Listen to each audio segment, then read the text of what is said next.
عورت کی عزت اتنی دیتا ہے جب تک وہ اپنی رضا کا اظہار نہیں کرتی قاضی کی مجال نہیں کہ وہ نکاح پڑھا سکے. ہم خود کھڑے رہتے ہیں جب تک اجازت نہیں آتی. پہلے ہم عورت کی اجازت لے کر کے آتے ہیں اور پھر عورت کو اس کا حق مہر دینے کا حکم بھی مرد کو دیا گیا ہے کہ وہ تمہیں اپنی زندگی چھوڑ کر آ رہی ہے, اپنا گھر چھوڑ کر کے آ رہی ہے, اس کا حق مہر ادا کرو. اور لانے کے بعد جانتے ہیں میرے آقا صلی اللہ تعالیٰ علیہ وسلم کی تعلیمات کیا ہیں؟ اللہ اکبر. حضور اکرم صلی اللہ علیہ وسلم نے تاکید کے ساتھ فرمایا ہے کہ عورتوں کے ساتھ سختی نہ کرو. اپنے آخری خطبے میں حضور نے عرفات کے میدان میں یہ بات تک فرمائی, عورتوں کے معاملات میں اللہ سے ڈرو, حد سے زیادہ نہ بڑھو, عورتوں کے ساتھ اتنی سختی نہ کرو. مارنے کو منع کیا, کبھی ان کے چہرے پر نہ مارنا, کبھی ان کے خاندان کو تانا نہ مارنا, کبھی ان کو اتنی بری گالی نہ دینا کہ دل ٹوٹ جائے. یہ تمام احکام اسلام نے اسی عورت کی عزت ہی کے لیے تو دیے ہیں. اور پھر جس وقت وہ آئے, بزرگوں نے یہ رواج بھی رکھا ہے کہ ہم اپنی بیٹیوں کو اپنے گھروں سے قرآن پاک دے کر کے رخصت کرتے ہیں, قرآن کے ساتھ اسے بھیجتے ہیں. اور گھر لانے کے بعد جانتے ہیں یہ اعلیٰ حضرت رضی اللہ تعالیٰ عنہ نے لکھا بھی ہے. اعلیٰ حضرت فرماتے ہیں جب نئی دلہن گھر میں آئے تو اس کے پیروں کا دھون جو ہے وہ اگر گھر کے چاروں کونوں میں ڈالو تو برکت آئے. وہ آ رہی ہے اپنا رزق لے کر کے آ رہی ہے, اپنا رزق لے کر کے آ رہی ہے. یہاں تک ہمارے لیے کہا گیا, بلکہ دولہے کو یہ بھی کہا گیا, اسی یہ بیان میں ساری باتیں نوجوانوں کو سمجھ میں بھی آ جائیں گی. نکاح کی پہلی رات اسے کہا گیا کہ تو اپنے گھر لایا ہے دلہن کو تو سب سے پہلے اس کے ہی دوپٹے کو تو مصلی بنا اور اس پر سجدہ کر. یہ حکم ہے. عورت کی عزت نہ ہوتی تو ہم مصلی بناتے اس کے دوپٹے کو. پہلی رات کہا گیا ہے. یہ اور بات ہے کہ معلومات نہیں ہے نوجوانوں کو کہ شادی کے بعد پہلی رات, یہ بھی سیکھنے کی ضرورت ہے. علماء سے یہ تمام چیزیں پوچھ لینا چاہیے جس کی شادی ہو رہی ہے.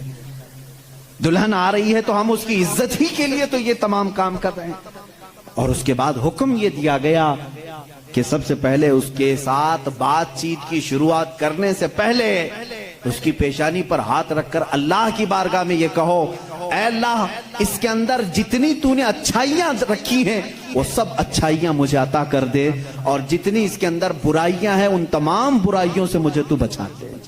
یہاں سے تو شروعات کر.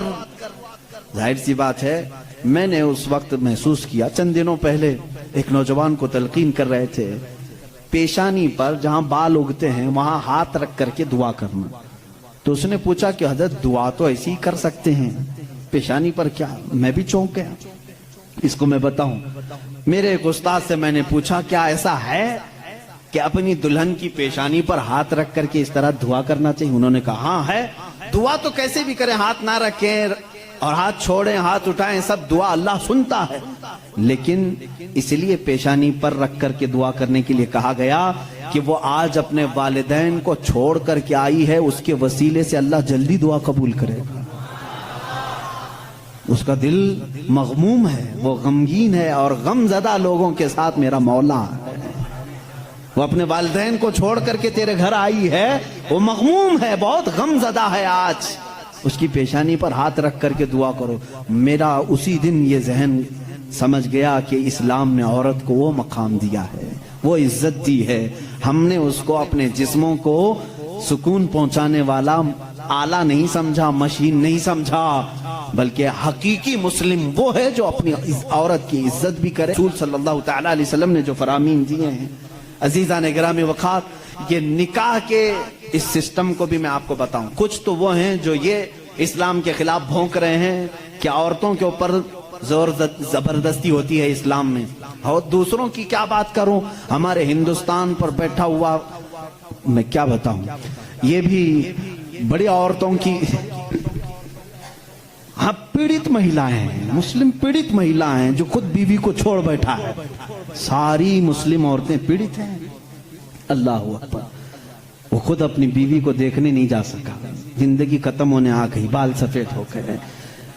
پیڑت مہیلائیں ہیں مسلمان. ہاں اگر اے مسلمانوں کوئی بھی ہم میں سے عورت پر زور زبردستی کرتا ہے,